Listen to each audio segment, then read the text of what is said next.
Welcome to विद्या दो। This is master आलोक और आज का टॉपिक है derivations of formula by using the dimension of a physical quantity and the accuracy by use of dimension and the limitations of a dimension। जी सही सुना। आज का topic काफी इंपॉर्टेंट है और हाँ, अगर आपको अभी तक इस सारी चीजों में कोई है समस्या, कोई है दिक्कत, तो आप सही जगह आप पहुंचे हैं और आज हम एक ही क्लास में आपको समझा देंगे कि इन सारी चीजों की क्या है तरीका निकालने का। तो बिना किसी देरी का करते हैं आज की वीडियो की शुरुआत।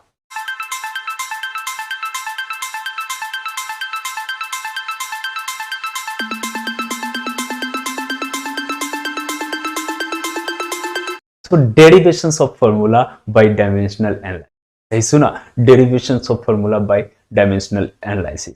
आप अगर तक अभी तक हमारे video number first video second को नहीं देखा है तो इस चैप्टर इस टॉपिक को समझने में थोड़ा होगा परेशानी, बट खैर आलोक कुमार हैं, आपको क्लियर समझा देंगे। हम अपने डिस्क्रिप्शन में उन दोनों वीडियो का भी लिंक डाल देंगे। आप आराम से हमारे डिस्क्रिप्शन में जाओ, उस वीडियो को क्लिक करो और उसको देख के समझ के उस पर कुछ प्रैक्टिस करके तब इस टॉपिक को देखो। आसानी से टॉपिक आपको समझ में आ जाएगा।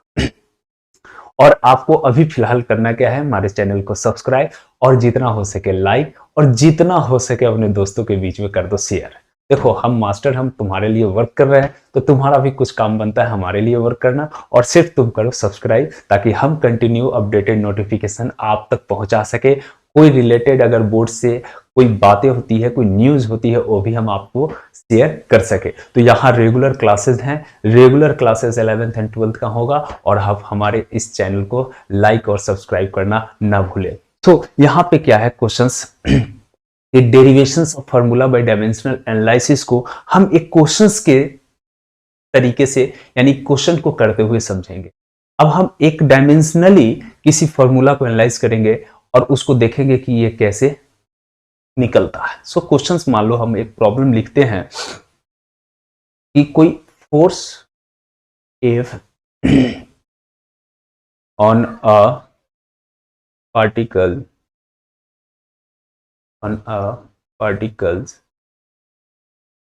depends upon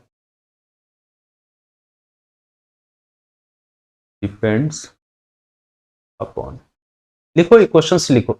डिपेंड्स अपॉन, पहला है इसमें किस चीज पे डिपेंड है, मास m ऑफ अ पार्टिकल, ठीक है। और दूसरा बता रहा है इसमें एक्सेलरेशन a ऑफ पार्टिकल। क्या बोला कि एक एफ है जो किसी मास m पर डिपेंड करता है और एक्सेलरेशन a पर डिपेंड करता है। तो एफ एक पार्टिकल्स है जो इसका फोर्स किसी मास के m पर और किसी एक्सेलरेशन के a पर डिपेंड करता है। देखो ये तो हम लोग को पता है F = m, लेकिन अभी भूल जाओ कि ये फॉर्मूला मुझे पता है, बिल्कुल भूल जाओ, ये मुझे नहीं पता है, ये बिल्कुल पता नहीं है। अब हम यहां से रिसर्च करेंगे इस टॉपिक से और हम अब इस फॉर्मूले को निकालेंगे डायमेंशन के हिसाब से। तो बिना किसी देरी का करते हैं हम लोग इसकी शुरुआत। तो देखो बताया कि F क्या है, एक ऐसी पार्टिकल, एक ऐसा फोर्स है किसी पार्टिकल का जो मास पे और एक्सेलरेशन पे क्या कर रहा है, डिपेंड कर रहा है। तो इसके एक्सप्रेशन आप कैसे निकालोगे, तो find the expression of x। तो f किस पे डिपेंड कर रहा है, f डायरेक्टली डिपेंड कर रहा है m पे, और बता रहा है कि f जो है डिपेंड कर रहा है किस पे, एक्सेलरेशन, ठीक है। और हम लिमिटेशन थोड़ा सा समझ लें यहाँ पे, फिर हम लिमिटेशंस के बारे में डिस्कस करेंगे। तो देखो एक्सपोनेंट कोई भी होता है वो डायमेंशन लेस होता है, जैसे x a के पावर x, y के पावर z, ये सब जितना भी पावर वाला बात होता है ना, ये क्या होता है, डायमेंशन लेस होता है। तो एक्सपोनेंट अगर हम कहीं पे डालते हैं तो हमारा क्या है, उसका कोई वैल्यू नहीं है, लेकिन हम यहाँ पे डाल के हम अपने क्वेश्चंस को क्या करेंगे, वेरीफाई करेंगे। तो हम यहाँ पे f डायरेक्टली m और f directly proportional to a, ऐसा सोचे कि क्योंकि ये दोनों चीजों पे क्या है, डिपेंड कर रहा है, तो इसलिए हम लोग ने दोनों चीजों पे डिपेंड किया। अब हम यहाँ पर इसका पावर एक एक्सपोनेंट x डाल दिए और इसका क्या डाल दिए, y डाल दिए। इसलिए डाल दिए कि इससे हमें क्या होगा कि हमारा जो पावर का वैल्यू होगा वो पता चल जाएगा। देखो अगर 0 आता है तो वो क्या हो जाता है, डिपेंड नहीं करता है। अगर 1 आ जाएगा x और y का पावर तो ये क्या होगा, डायरेक्टली डिपेंड करेगा।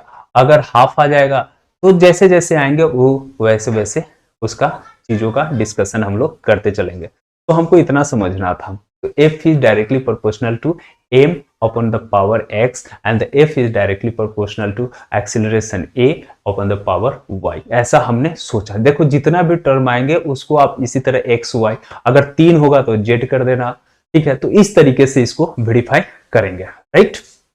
अब देखो तो f और इस प्रोपोर्शन के साइन को जब हम तोड़ते थे तो एक कोई कांस्टेंट आता था, राइट, कांस्टेंट आता था, और m के पावर x और a के पावर y कांस्टेंट आता था, ठीक है। ये क्या है, कैसा कांस्टेंट है कि, तो ये डायमेंशन लेस कांस्टेंट है, डायमेंशन लेस, इसका कोई डायमेंशन नहीं है, ऐसा इसको कांस्टेंट माना गया है। डायमेंशन लेस प्रोपोर्शनलिटी कांस्टेंट है जिसका डायमेंशन नहीं है, ठीक है। अब देखो आगे बढ़ते हैं तो अब हम लोग डायमेंशन ऑफ LHS देखते हैं। तो f है, f का क्या होगा डायमेंशन, बताओ जल्दी। f का डायमेंशन होता है MLT माइनस, क्लियर। f का जो डायमेंशन होता है वो क्या होता है, MLT माइनस 2। और RHS में अब हम उसी से कंपेरिजन करेंगे और दोनों चीजों को देखेंगे, तब हमें क्लियर हो जाएगा। तो अब यहाँ पे लिख दो, dimension of left hand side is equal to dimension of right hand, clear. अब देखो लेफ्ट हैंड साइड में क्या होगा, MLT minus 2 is equal to dimension of right side. तो राइट साइड में क्या है, क्योंकि k का तो कोई डायमेंशन है नहीं, ये तो खत्म। तो k का डायमेंशन लेस यानी M0 L0 T0 तो खत्म, उसके बाद छोड़ो। अब x m के पावर क्या है, m क्या है, मास है, तो मास के लिए हम लोग डायमेंशन क्या करते हैं, ये लिखते हैं, और इसका पावर क्या है, x है। दूसरा है हमारा क्या है, एक्सेलरेशन। तो एक्सेलरेशन के लिए हम लोग डायमेंशन क्या लिखते हैं, तो एक्सेलरेशन का डायमेंशन आपको याद होगा कि इसके लिए हम लोग लिखते थे LT माइनस, और इसका पावर क्या है, क्लियर। यहां तक क्लियर हो गया, आई होप यहां तक सारे लोगों को क्लियर हो चुका होगा। अब चलो यहां पे लिखते हैं, यहां पे हम लोग देखेंगे कि M1 L1 T माइनस 2 ये फोर्स का हो गया, और इधर हमारा जो हुआ m का पावर x, l का पावर y और t के पावर -2, ये हमारा डायमेंशन mx और एक्सेलरेशन के हिसाब से जो हम x और y माने थे उस हिसाब से यहाँ पे इसको हम, अरे देखो ना, l का पावर y हो गया और t इंटू -2 इंटू y तो कितना हो जाएगा, 2y हो गया, और m का पावर x हो गया। यही चीज को हम, आसान है। अब देखो यहाँ से करना क्या है, अब सेम बेस क्वांटिटी को कंपेरिजन करेंगे। तो m का l का l का और t का t का कंपेरिजन करेंगे। अब देखो यहाँ से क्या गेम होता है, तो m का कंपेरिजन किए तो x का वैल्यू हमारा कितना आ रहा है, देखो यहाँ से m1 equal to m2 the power x, same base खत्म, तो x equal to what, clear. अच्छा अब सेकंड देखो l और l का, तो l का पावर 1 इक्वल टू l का पावर y, इसलिए y इक्वल टू व्हाट 1।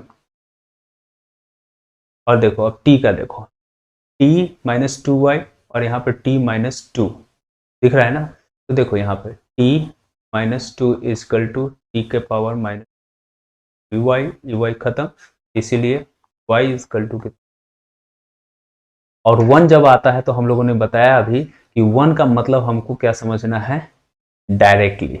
1 जब आया तो क्या हो गया, डायरेक्टली। तो अब हम यहाँ पे लिख सकते f equal to k m to the power 1 और a to the power force equal to k 1 और देखो यहीं पर ये जो k है ना, यहीं पे इस डायमेंशन का लिमिटेशन आ जाता है, यहीं पे इस डायमेंशन का क्या आता है, लिमिटेशन आ जाता है, और ये यहीं पर k का वैल्यू नहीं दे पाता है। तो हमको यहाँ पे k का वैल्यू क्या लेना पड़ता है, एक्सपेरिमेंटली लेना पड़ता है, एक्सपेरिमेंटली लेते हैं, तब हम लोग k का वैल्यू कितना मान लेते हैं, 1, और इसलिए हो जाता है f। आई होप कि आपको समझ में ये आ गया होगा, clear.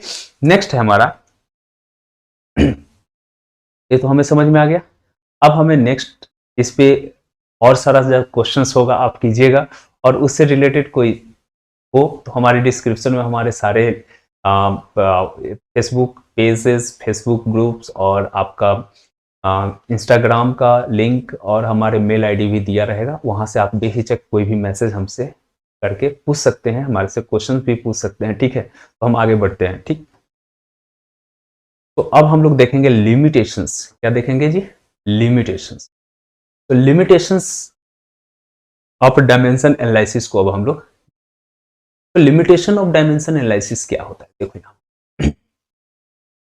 Limitations of dimension analysis क्या बता रहा है। लिमिटेशंस ऑफ डायमेंशन एनालिसिस में कि आपका यहाँ पे कि अब डायमेंशन का क्या क्या लिमिटेशंस, वो उससे ज़्यादा नहीं पता। जैसे अभी हमने बताया था, अभी तुरंत हम आपको बताए थे कि k का वैल्यू डायमेंशंस नहीं दे पा रहा था कांस्टेंट होने के कारण, तो ये इसका क्या बना? एक लिमिटेशन तो ही बना, और तो कुछ नहीं। तो k का वैल्यू अगर वो नहीं दे पा रहा था, जिसके पीछे रीजन था कि वो उसको लिमिट में, मतलब उसी का डायमेंशन एनालिसिस का क्या बन गया? लिमिटेशन। तो ये इसमें पहला जो टर्म दे रहा है कि this method gives us the no information about the dimensionless constant. जैसे 1 हो गया, 2 हो गया, 3 हो गया या 5 हो गया, इन सारे चीजों का क्या कर देता है? ये डायमेंशनलेस कांस्टेंट मानता है, जिसका कोई इंफॉर्मेशन ये नहीं दे पाता है डायमेंशन के थ्रू।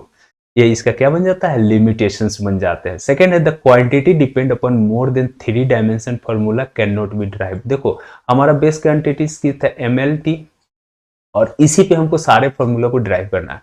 अब मान लो एक साइड आ गया MLT और एक साइड आ गया MLTK, तो इसको ड्राइव कर पाना इसके लिए बस में नहीं है। इस कारण से इसकी क्या बन जाती है? लिमिटेशन बन जाती है। और तीसरा है we can not drive the formula of trigonometric functions, exponential function and log function. ये तो अभी हम तुरंत एक क्वेश्चन किए, उसमें आप लोग देखें कि एक्सपोनेंट का डायमेंशन नहीं होता है। ट्रिगोनोमेट्री मतलब साइन का या कॉस का या टेन का, इस सब का डायमेंशन हम लोग नहीं निकाल सकते हैं। और लॉग फंक्शन, लॉगरिथम का यानी लॉग बेस 10, इस सारे चीजों का भी हम डायमेंशन नहीं निकाल सकते हैं। तो ये भी इसका क्या निकल जाता है? डायमेंशन से इसको वेरीफाई नहीं किया जा सकता, ये समझो। इस डायमेंशन से इसको वेरीफाई नहीं करते हैं, इसी कारण ये भी इसका क्या बन जाता है? लिमिटेशंस बन जाता है। चौथा है इट्स नेप give the information about the scalar और वेक्टर। जैसे हम कोई क्वांटिटी को ड्राइव कर देते हैं, तो वहां से हमको नहीं पता चल पाता है कि ये स्केलर है या फिर ये क्या है? वेक्टर क्वांटिटी है। तो ये भी इसका क्या बन जाता है? लिमिटेशंस। तो आई होप कि ये limitations of a dimension analysis भी आपको खुद ही समझ में आ चुका होगा, और इसको आप नोट डाउन कर ले। और इसी तरीके के वीडियो आपको हमेशा मिलेगा, इसके लिए आप हमारे चैनल को सब्सक्राइब, लाइक एंड शेयर करें। नेक्स्ट हम लोग देखते हैं। नेक्स्ट है हम लोगों का कि एक्यूरेसी अब कैसे किसी चीज का चेक करेंगे। ठीक है, एक्यूरेसी ऑफ द फॉर्मूला कैसे चेक करें। अभी तक हम लोग लिमिटेशंस को तो देख लिए थे, अब हम लोग एक्यूरेसी को देखेंगे कि किसी डायमेंशन के एनालिसिस को यूज करते हुए उसके एक्यूरेसी को कैसे चेक किया जा सकता है। तो देखते हैं एक्यूरेसी को चेक करने के लिए, मान लो इसको भी हम एक प्रॉब्लम से स्टार्ट करते हैं। प्रॉब्लम से करेंगे यार, बहुत ज्यादा समझ में आएगा। ठीक है, और इस तरीके के जब एक प्रॉब्लम कर लोगे तो आप इस तरीके के 10-12 प्रॉब्लम का प्रैक्टिस करो, इसी पे बेस्ड, और आसान होते हैं इसको बनाना। ठीक है, तो अब हम इसको एक्यूरेसी चेक करेंगे कि क्या LHS RHS के बराबर है या नहीं है। अगर दोनों बराबर है तो मतलब कि ये फॉर्मूला क्या है? करेक्ट है। अगर दोनों बराबर नहीं है तो ये फॉर्मूला करेक्ट नहीं। तो आ जाओ, जैसे आप मान लो कि इक्वेशन ऑफ मोशन आप क्लास 9th में पढ़े होंगे, वहां से हम लोग उठाते हैं एक टर्म कि मान लो v² - u² = 2। राइट, आपको याद होगा कौन सा इक्वेशन ऑफ मोशन है? कमेंट करके बताना है कि इसको कौन सी इक्वेशन ऑफ मोशन में रखा गया था क्लास 9th वालों। 9th वालों नहीं भाई, 9th में जो पढ़े हो वो 11th वालों। ठीक है, और इसमें क्या बताया गया कि इसमें बताया गया कि एक इक्वेशन है और इसको वेरीफाई करना है कि ये साइड इस साइड के बराबर है। अगर बराबर है तो ये आपका क्या हो जाएगा? करेक्ट हो जाएगा। और इस पे जितने भी ये टर्म है ना, जैसे उसमें हम लोग यूज करते थे कि u = what, velocity, a = acceleration, तो और s = डिस्टेंस और डिस्प्लेसमेंट, ये इसी तरीके से इसको माना गया। अब इसको चेक करना है, जैसा है वैसा ही है। तो चलो अब हम इसके रिलेशंस को बनाते हैं और यहाँ से एक्यूरेसी इसका चेक करते हैं कि ये सही है या गलत है। ठीक है, तो अब हम डायमेंशन से इसको चेक करेंगे कि ये सही है या फिर गलत है। चलो v² - u², की LHS पहले लेते हैं और LHS को वेरीफाई करेंगे, फिर RHS को करेंगे, दोनों आ जाएगा, पता चल जाएगा। तो v² यानी वेलोसिटी, और वेलोसिटी के लिए हम लोग क्या करते हैं कि ये हमारा डायमेंशंस का फॉर्मूला होता है। ठीक है, velocity sorry distance by time LT minus 1, ठीक है, LT माइनस 1 भाई इसका पावर कितना है 2 और माइनस LT माइनस पावर है, तो इसको लिखेंगे तो क्या होगा L square T minus 2 dimension इसका, और इसको लिखेंगे तो L स्क्वायर T माइनस, ठीक है, ये आ गया हमारे पास। अब देखो, अब हम बताए थे कि जब दोनों सेम होते हैं तो डायमेंशन में यही फायदा होता है, जब दोनों का सेम होता है, ऐसा यूनिट सेम होता है तो ऐसा यूनिट क्या हो जाता है, एक ही तो होगा ना। अब हम इन दोनों को काट देंगे तो ऐसा यूनिट जीरो, तो ऐसा तो नहीं लिख देंगे कि हाँ भाई मीटर पर सेकेंड माइनस मीटर पर सेकेंड इक्वल टू जीरो, ऐसा तो नहीं होता है। मीटर पर सेकेंड मतलब मान लो कि अगर हम मीटर को मीटर से घटाएंगे तो क्या आएगा, कोई तो मीटर ही आएगा, और मीटर को मीटर से जोड़ेंगे तो वो भी क्या होगा, मीटर ही आएगा। ऐसा नहीं ना कि 2 मीटर आ जाए 3 मीटर आ जाए, ऐसा नहीं हम सोचना है, मतलब 2 मीटर 2 अगर आता है तो मीटर आएगा ही आएगा, ये मीटर में कोई छेड़छाड़ नहीं होगा, जैसा हो वैसा ही उसका काम होता रहेगा। तो यहां से हम इसको ले सकते हैं LT माइनस 2, क्लियर है ना, दोनों को घटाए तो क्या आएगा, कोई तो LT माइनस 2 ही आएगा ना, तो इसको हम लोग ले लिए। तो LHS में हमारा क्या आ गया LT माइनस, यहाँ थोड़ा सा कॉन्सेप्ट था आप यहाँ पे थोड़ा स्टार लगा लो, यहाँ समझो कि L स्क्वायर T माइनस 2 और L स्क्वायर T माइनस 2, बच्चे क्या करेंगे, इसको काटेंगे इसको काट देंगे, नहीं ऐसा भूल मत करना। यहाँ पे डायमेंशन के टर्म में जब दो इक्वेशन सेम होते हैं तो एक को उठा लिया जाता है, क्लियर, ठीक है। क्यों, देखो कैसे, मान लो कि मीटर है और माइनस मीटर है, अगर हम इन दोनों को घटाएंगे तो कोई तो मीटर आएगा यार, मान लो 0 मीटर तो आया ना, इसी से हमको मतलब है मीटर से, तो उसी मीटर को हम यहाँ पे लिखेंगे। तो इसी तरीके से यहाँ पे मान लो कि मीटर स्क्वायर पर सेकेंड स्क्वायर, मीटर स्क्वायर पर सेकेंड स्क्वायर, मीटर स्क्वायर पर सेकेंड स्क्वायर, मीटर स्क्वायर पर सेकेंड स्क्वायर काटेंगे तो 0 मीटर पर स्क्वायर पर सेकेंड स्क्वायर होगा, तो इसीलिए हम लोग यहाँ पे क्या लिए L स्क्वायर माइनस TS। अब चलो RHS, क्लियर। इसी तरह से इसको प्रैक्टिस करोगे, 2-3 प्रैक्टिस करोगे तो आपको और ज्यादा क्लियर हो जाएगा। RS क्या है 2AS, आपको पहले ही पता है कि जब कोई कांस्टेंट वैल्यू आते हैं उसका क्या होता है डायमेंशन, क्लियर। तो ये क्या हो गया डायमेंशन लेस हो गया। अब बचा हमारे पास दो भाई साहब, एक एक्सेलरेशन और सेकेंड भाई साहब का नाम है एस। तो अब यहाँ पे इन दोनों को देख लेते हैं। एक्सेलरेशन के लिए क्या निकालते हो, एक्सेलरेशन के लिए LT माइनस 2 करते हो, और आपका डिस्टेंस है तो डिस्टेंस के लिए क्या करते हो L कर देते हो। देखो यहाँ से L स्क्वायर T माइनस 2 हो गया, तो बिल्कुल हुआ था। देखो ये RHS और LHS आपस में क्या होगा इक्वल हो गया, LHS is equal to RS। तो आई होप कि ये दोनों चीज आपका क्लियर होगी। तो इसी कारण से क्या होगा, तो dimensionally this formula is correct. Dimension के हिसाब से हम इसको चेक किए और भाई ये फॉर्मूला क्या है अभी सुरक्षित और सही है, तो हम इसको एक्यूरेसी ऑफ फॉर्मूला बोलते हैं और यहाँ से हम डायमेंशन के द्वारा इसको चेक करते हैं, ठीक है। तो इसी तरह यहाँ से क्वेश्चन है S equal to UT plus half AT square, इसको आप प्रैक्टिस करो।